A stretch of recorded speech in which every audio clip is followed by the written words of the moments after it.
treat others how you want to be treated. By Isabel S. James was the new kid in school. He was so used to this, because his parents moved a lot for their job. On James's first day, he was introduced by the teacher while standing in front of the whole class. Even though he was used to this, he still felt a bit nervous. James was so lonely, he decided he would talk to himself instead of being silent and standing around.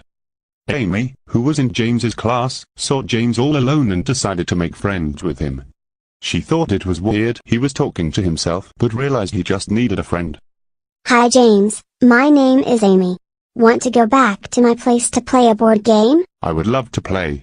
Thank you for inviting me. Every day James and Amy would meet in front of the school to talk about what happened in class. They both rode the bus, so they would sit next to each other and keep talking. One day Amy didn't come to school, so James was left alone in class. The teacher saw James alone and told him to sit with other people in effort to get him to be friends with others because she had only seen him with Amy. James tried to argue against this, but the teacher was firm in her decision.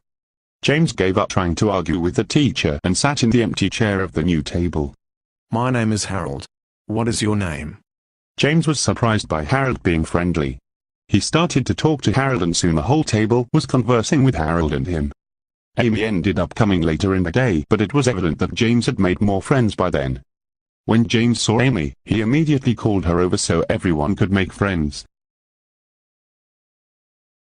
James brought over a chair from another group and placed it right next to him, so they could talk to each other and to everyone else. In the end, the whole group ended up becoming friends. All this happened because James treated the others as he did to Amy, even though he was ignored by them at first. The golden rule learned from Amy and James is to treat others how they want to be treated. You never know who you will make friends with.